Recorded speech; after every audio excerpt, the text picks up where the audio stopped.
ಸ್ವಾಮಿ ಕೊರಗಜ್ಜ. ಓಂ ನಮ ಭಗವತಿ ವಾಸುದೇವಾಯ. ನಿಮ್ಮ ವ್ಯಕ್ತಿಯ ಮನಸ್ಸಿನ ಭಾವನೆ ಏನುಂಟು, ಕರೆಂಟ್ ಅವರ ಇನ್ನರ್ ಹಾರ್ಟ್ ಫೀಲಿಂಗ್ಸ್ ಏನು ಅಂತ ನೋಡುವ. ಪ್ರಾರ್ಥನೆ ಮಾಡಿ ಅವರ ಹೆಸರನ್ನು 3 ಸಲ ಹೇಳಿಬಿಟ್ಟು, ಇಲ್ಲಿ ಅವರ ಲೈಫಲ್ಲಿ ನೀವು ತುಂಬ ಮುಖ್ಯ ಆದವರು. ನೀವಿಲ್ಲಿ ಅಂದ್ಕೊಳ್ತಾ ಇರ್ಬೋದು, ಇಲ್ಲ ನಮ್ಮ ಹುಡುಗ ಅಥವಾ ಹುಡುಗಿ ಹಾಗೆ ಇಲ್ಲ, ಅವರ ಲೈಫಲ್ಲಿ ಬೇರೆ ಯಾರೋ ಇದ್ದಾರೆ, ಸೊ ನನಗಿಂತ ಜಾಸ್ತಿ ಅವರಿಗೆ ಪ್ರಿಫರೆನ್ಸ್ ಕೊಡ್ತಾ ಇದ್ದಾರೆ, ನಾನೇನೂ ಇಲ್ಲ ಇಲ್ಲಿ ಅಂತ. ಬಟ್ ಇಲ್ಲ, ಖಂಡಿತವಾಗಿಯೂ ಇಲ್ಲಿ ಆ ಥರ ಏನೂ ಇಲ್ಲ. ನಿಮ್ಮನ್ನು ಬಿಟ್ಟವ್ರು ಯಾರನ್ನು ಕೂಡ ಆಲೋಚನೆ ಮಾಡಲ್ಲ. ಸೊ ಕ್ಯಾಶುವಲ್ ಆಗಿ ಫ್ರೆಂಡ್ಶಿಪ್ಪಲ್ಲಿ ಮಾತನಾಡ್ಬೋದು ಅಷ್ಟೇ. ಬಟ್ ಅದನ್ನು ಬಿಟ್ಟು ಅವರನ್ನೇ ಇಷ್ಟಪಡ್ತಾರೆ, ಅವರೇ ಸರ್ವಸ್ವ ಅಂತ ಏನೂ ಇಲ್ಲ. ಇಲ್ಲಿ ಅವರ ಲೈಫಲ್ಲಿ ಕೂಡ ತುಂಬ ನೋವುಂಟು, ದುಃಖ ಉಂಟು, ಎಲ್ಲನೂ ಉಂಟು. ಎಲ್ಲನೂ ಬ್ಯಾಲೆನ್ಸ್ ಮಾಡ್ಕೊಂಡು ಹೋಗಬೇಕು. ಜೀವನದ ಕೆಲವೊಂದು ಮಹತ್ವದ ತಿರುವುಗಳಿಗೆ ಅವರು ಕೂಡ ಆ ದಾರಿಯಲ್ಲಿ ಸಾಗಬೇಕಾಗುತ್ತೆ. ಅದು ಕೆಲವೊಂದು ಸಲ ನಿಮ್ಮಿಬ್ಬರ ಮಧ್ಯೆ ಭಿನ್ನಾಭಿಪ್ರಾಯವನ್ನು ತರ್ಬೋದು, ಅಥವಾ ನಿಮ್ಮಿಬ್ಬರ ಸಂಬಂಧದಲ್ಲಿ ಒಡಕನ್ನು ತರ್ಬೋದು. ಕೆಲವೊಂದು ಸಲ ನಿಮ್ಮ ಪ್ರೀತಿ ಕಡಿಮೆ ಆಗಿರಬಹುದು, ಅಂದರೆ ನಿಮ್ಮಿಬ್ಬರ ಪ್ರೀತಿಯಲ್ಲಿ ಆ ವ್ಯಕ್ತಿ ಪ್ರೀತಿ ತೋರಿಸದೇ ಇರ್ಬೋದು, ನೀವಂದರೆ ಇಷ್ಟ ಇಲ್ಲ ಅಂತ ಹೇಳ್ಬೋದು. ಬಟ್ ಇವತ್ತಲ್ಲ ನಾಳೆ ಸಂಬಂಧದಲ್ಲಿರುವಂತಹ ಸಮಸ್ಯೆಗಳಿರ್ಬೋದು, ಭಿನ್ನಾಭಿಪ್ರಾಯಗಳು ಅದು ದೂರ ಆಗುತ್ತೆ.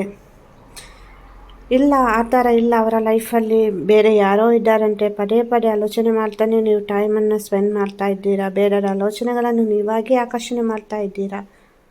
ಹಾಗಾಗಿ ರಿಲೇಷನ್ಶಿಪ್ಪಲ್ಲಿ ಆ ವ್ಯಕ್ತಿ ರಿಟರ್ನ್ ನಿಮ್ಮ ಲೈಫಲ್ಲಿ ಬರಬೇಕು, ಎಲ್ಲನೂ ಸರಿಯಾಗಬೇಕು ಅಂದರೆ ನಿಮ್ಮಲ್ಲಿ ಇರುವಂತಹ ಕೆಲವೊಂದು ನೆಗೆಟಿವ್ ಎನರ್ಜೀಸನ್ನು ನೀವಾಗೇ ಸರಿ ಮಾಡ್ಕೊಳ್ಬೇಕಾಗುತ್ತೆ. ನೆಗೆಟಿವ್ ಎನರ್ಜಿಯಲ್ಲಿ ಇರಬೇಡಿ ಅಂತ ಹೇಳ್ತೇನೆ. ನಿಮ್ಮ ಮೇಲೆ ನಿಮಗೆ ನಂಬಿಕೆ ಇರಬೇಕು. ನೀವು ಇಷ್ಟ ಮಾಡುವಂಥ ಹುಡುಗ ಅಥವಾ ಹುಡುಗಿ, ನಿಮ್ಮ ಗಂಡ ಅಥವಾ ಹೆಂಡತಿ, ಅವರ ಮೇಲೆ ನಿಮಗೆ ನಂಬಿಕೆ ಇರಬೇಕು. ಈ ರಿಲೇಷನ್ಶಿಪ್ಪನ್ನು ಒಮ್ಮೆ ಸ್ಟಾರ್ಟಿಂಗಲ್ಲಿ ನೆನಪು ಮಾಡ್ಕೊಳ್ಳಿ. ನಿಮ್ಮಿಬ್ಬರ ಪ್ರೀತಿ ಹೇಗಿತ್ತು, ಹೇಗೆ ನೀವಿಬ್ಬರು ಖುಷಿಯಾಗಿದ್ದರೆ, ಟೈಮ್ ಸ್ಪೆಂಡ್ ಮಾಡ್ತಾಯಿದ್ರೆ, ಎಷ್ಟು ಮೆಸೇಜಸ್, ಎಷ್ಟು ಕಾಲು, ಎಷ್ಟು ನಗು, ಎಷ್ಟು ಸಂತೋಷ. ಸೊ ಅದನ್ನೆಲ್ಲ ಆಲೋಚನೆ ಮಾಡಿ. ಆವಾಗ ನಿಮಗೆ ಪಾಸಿಟಿವ್ ವೈಬ್ರೇಷನ್ ಸಿಗುತ್ತೆ, ಪಾಸಿಟಿವ್ ಎನರ್ಜಿ ಸಿಗುತ್ತೆ. ಇಲ್ಲ, ನಾನು ನೋವಲ್ಲೇ ಹೇಳ್ತೇನೆ, ಕಣ್ಣೀರಲ್ಲೇ ಹೇಳ್ತೇನೆ ಅಂದರೆ, ಸೊ ನಾನಂತೂ ಏನು ಹೇಳ್ತೇನೆ ಅಂದರೆ, ಸೊ ಆ ಥರ ಇದ್ದರೆ ಆಗಲ್ಲ. ಸೊ ಎನರ್ಜಿ ಬ್ಯಾಲೆನ್ಸ್ ಆಗೋದು ತುಂಬ ಮುಖ್ಯ.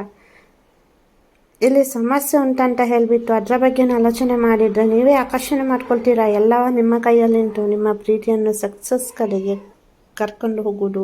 ಹಾಗೆಯೇ ನಿಮ್ಮ ವ್ಯಕ್ತಿ, ನಿಮ್ಮ ಹುಡುಗ ಇರ್ಬೋದು, ಹುಡುಗಿ ಇರ್ಬೋದು, ಅವರನ್ನು ರಿಟರ್ನ್ ನಿಮ್ಮ ಲೈಫಲ್ಲಿ ತಗೊಂಡು ಬರೋದು. ಇಲ್ಲಿ ನಾನು ನಿಮಗೆ ಗೈಡ್ ಮಾಡ್ತೇನೆ, ಏನು ಆಗ್ತಾ ಉಂಟು ಹೇಳ್ತೇನೆ. ಸೊ ನೀವು ಅದರ ಕಡೆ ಸ್ವಲ್ಪ ಮನಸ್ಸು ಮಾಡಬೇಕಾಗುತ್ತೆ. ಅಂದರೆ ನಿಮ್ಮನ್ನು ನೀವು ಹೀಲ್ ಮಾಡ್ಕೊಳ್ಬೇಕಾಗುತ್ತೆ. ನಿಮ್ಮ ಪ್ರೀತಿ ನೋಡಿ ಫಸ್ಟ್ ಹೆಂಗಿದ್ರಿ, ನೀವು ಜಸ್ಟ್ ಅದನ್ನು ಇಮ್ಯಾಜಿನೇಷನ್ ಮಾಡಿ. ಸ್ಟಾರ್ಟಿಂಗಲ್ಲಿ ನಿಮ್ಮ ಪ್ರೀತಿ ಎಷ್ಟೊಂದು ಮೆಸೇಜಸ್, ಕಾಲ್, ಔಟಿಂಗ್, ಮೀಟ್ ಮಾಡ್ತಾಯಿದ್ರಿ.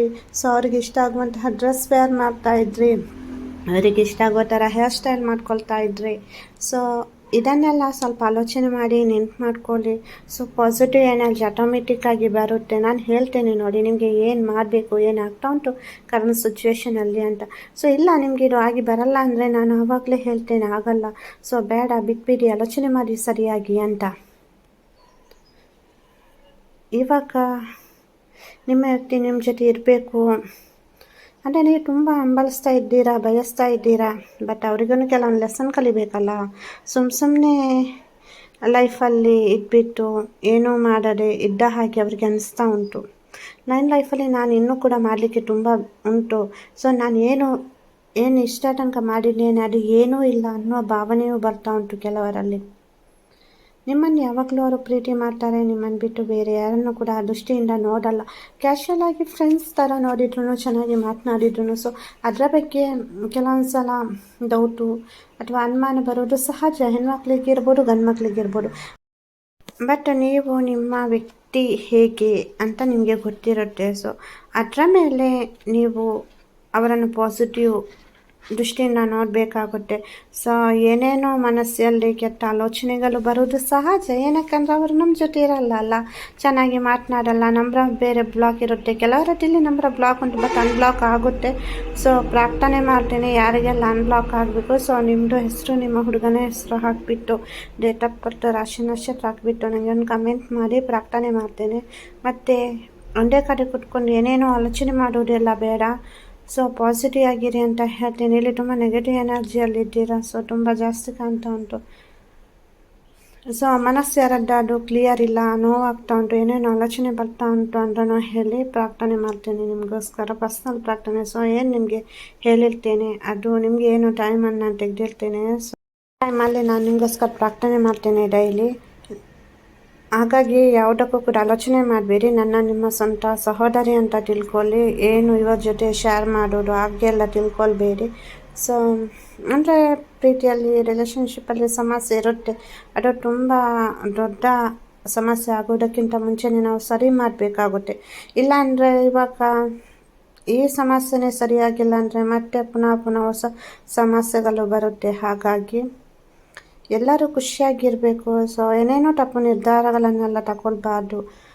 ಕೆಲವೊಂದು ಸಲ ಮನಸ್ಸು ಹೇಗಿರುತ್ತೆ ಅಂದರೆ ತುಂಬ ಚಂಚಲ ಆಗುತ್ತೆ, ಏನೇನೋ ಆಲೋಚನೆ ಮಾಡಿಬಿಟ್ಟು ಮನಸ್ಸಿನಲ್ಲಿ ಸ್ಟ್ರೆಸ್ ಮತ್ತು ಏನೋ ಒಂಥರ ಮೂಡೆಲ್ಲ ಚೇಂಜ್ ಆಗಿಬಿಟ್ಟು ಏನೇನೋ ಆಲೋಚನೆ ಬರುತ್ತೆ. ಸೊ ಅದೆಲ್ಲ ಒಳ್ಳೆಯದಲ್ಲ. ನಿಮ್ಮ ಮನೆಯವರು, ನಿಮ್ಮ ಪೇರೆಂಟ್ಸ್ ಇರ್ಬೋದು, ಅಥವಾ ನೀವು ಇಷ್ಟ ಮಾಡುವಂತಹ ಹುಡುಗ ಅಥವಾ ಹುಡುಗಿ ಇರ್ಬೋದು, ನಿಮ್ಮ ಹಸ್ಬೆಂಡ್ ಇರ್ಬೋದು, ವೈಫ್ ಇರ್ಬೋದು. ಸೊ ಅವರು ಯಾವತ್ತೂ ಕೂಡ ನಿಮ್ಮನ್ನು ಒಂದು ರೀತಿಯಲ್ಲಿ ಆ ಮನಸ್ಥಿತಿಯಲ್ಲಿ ನೋಡಲಿಕ್ಕೆ ಇಷ್ಟಪಡಲ್ಲ. ನೀವು ಮೂಡಿಯಾಗಿರಬೇಕು ಅಥವಾ ನೀವು ಒಂಥರ ಒಟ್ರಾಸಿ ಚೆನ್ನಾಗಿ ಡ್ರೆಸ್ಸಿಂಗ್ ಮಾಡದೆ, ಕಣ್ಣೀರು ಹಾಕ್ತಾ, ಊಟ ಮಾಡದೆ, ನಿದ್ದೆ ಮಾಡದೆ ಒಟ್ರಾಸಿ ಇರಬೇಕು ಅಂತ ಬಯಸಲ್ಲ. ಅವರು ನಿಮ್ಮ ಖುಷಿಯನ್ನೇ ಬಯಸೋದು. ಯಾರಿಗೂ ಕೂಡ ನಾವು ಪ್ರೀತಿ ಮಾಡಿದಂತಹ ವ್ಯಕ್ತಿ ಚೆನ್ನಾಗಿರಬಾರ್ದು ಅಂತ ಬಯಸಲ್ಲ ಅವರು. ಏನೋ ಒಂದು ಸಮಯ ಸಂದರ್ಭ ಅದೆಲ್ಲ ಕ್ರಿಯೇಟ್ ಆಗಿರುತ್ತೆ. ಬಟ್ ಇಲ್ಲಿ ನೀವು ವಿಡಿಯೋ ನೋಡ್ತಾ ಇದ್ದೀರಾ, ನಿಮಗೆ ಈ ವಿಡಿಯೋ ಸಿಕ್ಕಿದೆ ಅಂದರೆ ನಿಮಗೆ ಒಂದು ಡಿವೈನ್ ಕಡೆಯಿಂದ, ನೀವು ನಂಬುವಂಥ ಶಕ್ತಿ ದೇವರಿಂದ ನಿಮಗೆ ಒಂದು ಮೆಸೇಜಸ್ ಉಂಟು, ಅದಕ್ಕೋಸ್ಕರ ನಿಮ್ಮನ್ನು ಇಲ್ಲಿ ಸಿಲೆಕ್ಟ್ ಮಾಡಿದ್ದಾರೆ. ಸೊ ಎಲ್ಲರಿಗೂ ಸಿಗಲ್ಲ. ಯಾರಿಗೆ ಆ ದೇವರ ಅನುಗ್ರಹ ಇರುತ್ತೆ ಅವರಿಗೆ ಮಾತ್ರ ಇದು ಸಿಗುತ್ತೆ. ಏನಕ್ಕಂದರೆ ನಿಮಗೆ ಗೊತ್ತಿರಲ್ಲ ಏನಾಗ್ತಾ ಉಂಟು ಕರೆಂಟ್ ಸಿಚುವೇಷನಲ್ಲಿ, ಸೊ ಏನು ಅಂತ. ನೋಡಿ, ದೇವರು ಯಾವತ್ತೂ ಕೂಡ ನಮಗೆ ಡೈರೆಕ್ಟಾಗಿ ಬಂದುಬಿಟ್ಟು ಎಲ್ಲನೂ ಮಾಡಲಿಕ್ಕೆ ಆಗಲ್ಲ, ಹೇಳಲಿಕ್ಕೂ ಸಾಧ್ಯ ಇಲ್ಲ. ಕೆಲವೊಂದು ನಿಮಗೆ ಸೈನ್ ಕೊಡ್ತಾರೆ, ಅದು ಪಕ್ಷಿಗಳ ಮೂಲಕ ಇರ್ಬೋದು, ಬಟರ್ಫ್ಲೈಸ್ ಮೂಲಕ ಇರ್ಬೋದು, ಅಥವಾ ಕೆಲವೊಂದು ಎಲ್ಲೋ ರೋಡಲ್ಲಿ ಹೋಗ್ತಾ ಇರ್ತೀರ, ಏನೋ ಒಂದು ಪೋಸ್ಟ್ ನೋಡಬಹುದು, ಅಥವಾ ಒಂದು ಚಿತ್ರ ನೋಡ್ಬೋದು, ಅಥವಾ ಕನಸಿನ ಮೂಲಕ ಗೈಡ್ ಮಾಡ್ತಾರೆ, ಕೆಲವೊಂದು ವಿಡಿಯೋದ ಮೂಲಕ, ಕೆಲವೊಂದು ಸಾಂಗ್ ಮೂಲಕ, ಅಥವಾ ನೀವು ಇವಾಗ ಕೂಗ್ತಾ ಇರ್ತೀರ ಅಥವಾ ಏನೋ ಮಾಡ್ತಾ ಇರ್ತೀರ, ಸಡನ್ನಾಗಿ ಏನೋ ಒಂದು ಸೌಂಡ್ ಆಗುತ್ತೆ, ಅಥವಾ ಯಾರೋ ನಿಮ್ಮ ಮಮ್ಮಿ ಇರ್ಬೋದು ಅಥವಾ ನಿಮ್ಮ ಅಕ್ಕ ತಂಗಿ ಇರ್ಬೋದು, ಅವ್ರು ಕರೀತಾರೆ ನಿಮ್ಮನ್ನು, ನೀವು ಕಣ್ಣೀರು ಹಾಕ್ತಾ ಇರ್ತೀರ, ದುಃಖ ಪಡ್ತಾ ಇರ್ತೀರ, ಅಥವಾ ಸಡನ್ನಾಗಿ ನಿಮ್ಮ ಮೂಡು ಚೇಂಜ್ ಆಗುತ್ತೆ. ಇದೆಲ್ಲ ಸೈನ್ ನಿಮಗೆ ಒಂದು ನಿಮ್ಮ ಪ್ರೀತಿ ಸಕ್ಸಸ್ ಆಗುತ್ತೆ, ನಿಮ್ಮ ಲೈಫು ಒಂದು ಒಳ್ಳೆಯ ಮಾರ್ಗದ ಕಡೆ ಹೋಗುತ್ತೆ, ನಿಮ್ಮ ಲೈಫಲ್ಲಿ ನೀವು ಬಯಸಿದ್ದು ಸಿಗುತ್ತೆ ಅಂತ. ಸೊ ಈ ಸೈನನ್ನೆಲ್ಲ ನೀವು ನೋಡ್ಕೊಳ್ಬೇಕಾಗುತ್ತೆ.